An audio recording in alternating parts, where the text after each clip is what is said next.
Hello and welcome to our discussion of BizCU Moderators. I'm Jack Denny, a professional business coach, and I'm with Ray Smilgis, the founder and designer architect of BizCU. Ray, I guess my first question is one of, can you explain to me what you envision a moderator to be like? What type of a person fills out the profile of a good moderator in your mind? A good moderator, Jack, that's a good question, because a good moderator is a person that has the ability to support people, to be available to people, a person with great networking skills, a person that's about people, about networking. I don't think I can say it enough. We want moderators that have a passion for networking, simply put. That can be a person that's a broker of some sort of another, or a realtor, or a mortgage person, or a salesperson in the capacity of a salesperson that likes networking. Anybody that has the ability to love and have a passion for networking is what we're looking for. We're not just looking for someone to join for the opportunity of making the money. We want people to join, to be a moderator, that have a passion for people, because it's about the people that's going to make this network successful. We want someone that's going to have a great networking ability and a passion for it, most importantly. Okay, so in a condensed fashion here, you're looking for a leader, a very strong networker, an organizer, a real people person. That's right. But someone who is not only a member and user of BizCU, but also a bit of a head and shoulders above that, someone who can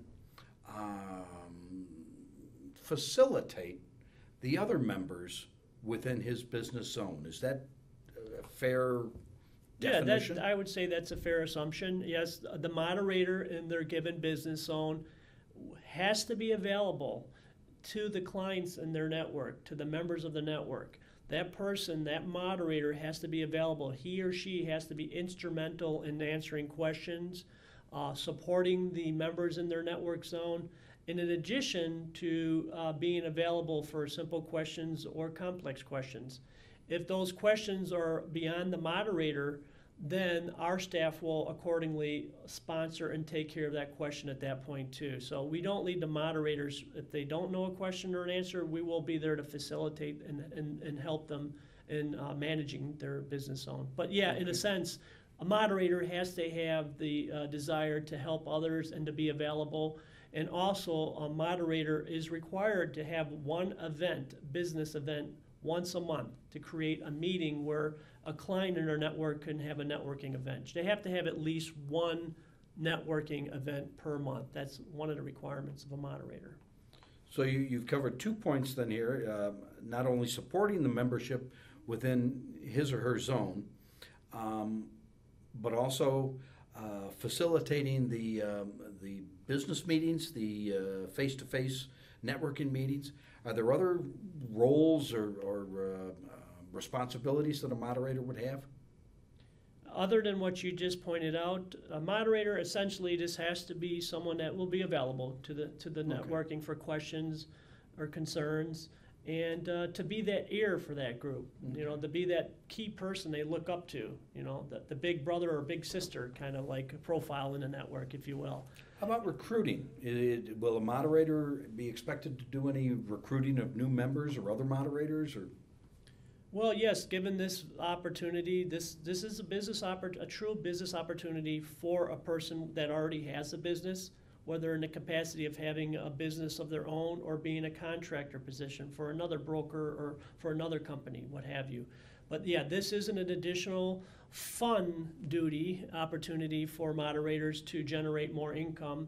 At the same time, get more of a high profile in their network. So they're going to be kind of looked at as the guru of their network. So not only are they going to be compensated for providing the support to the individuals in the network, to the members, but they're also going to have the sense of higher being to their people in their network, like the person, the go-to person. They're the networking guru of the business zone. So yes, they get that added advantage of showcasing their business on the front of the business zone. They're at the top because they're the person of contact. And as a moderator too, they also have the ability to recruit other members in their network and to waive their $59.95 setup fee. Okay. All right. So are there certain expectations that you would have of a moderator as to the number of members he or she might develop within his business zone? Well, absolutely. You always have to set criteria and minimums for any process or moderator or venture that you do. We are requiring that a moderator has at least 10 active members, active paying members in their business zone.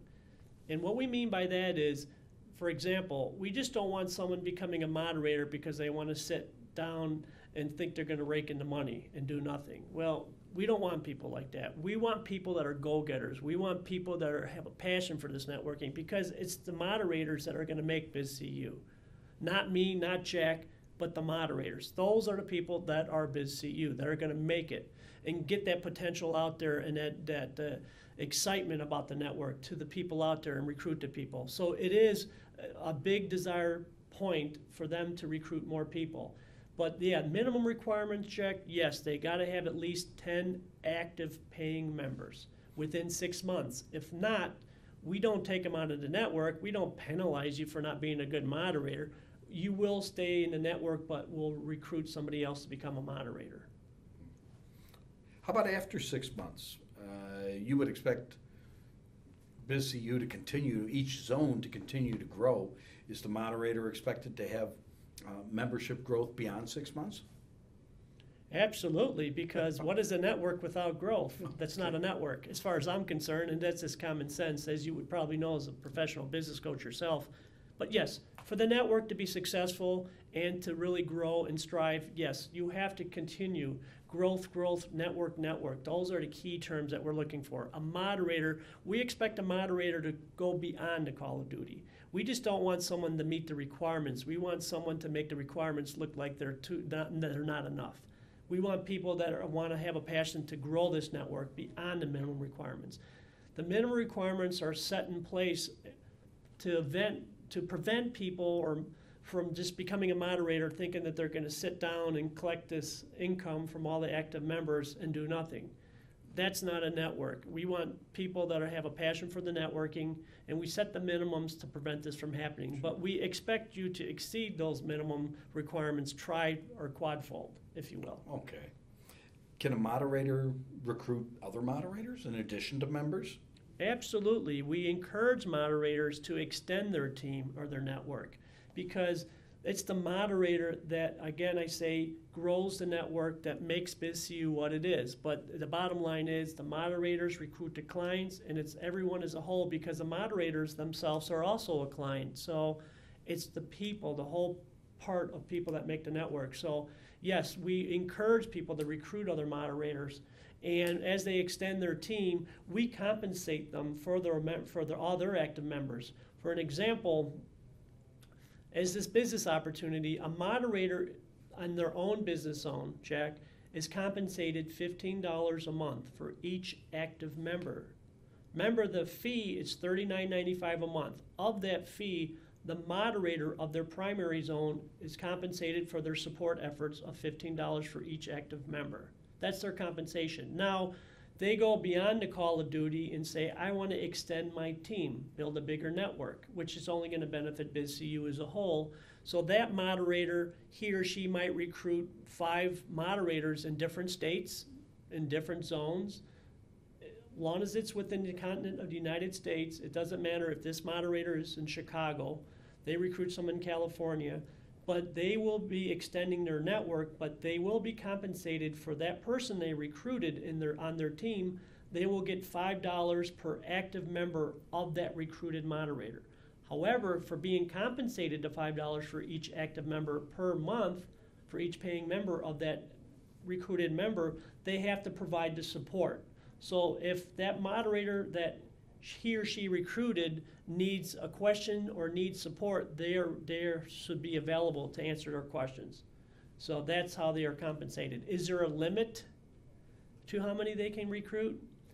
There's no limit, but we expect you to grow your network to the capacity that you can support. If you think you can recruit 50 members and support them sufficiently, then by all means do it. But is there a limit on this? No.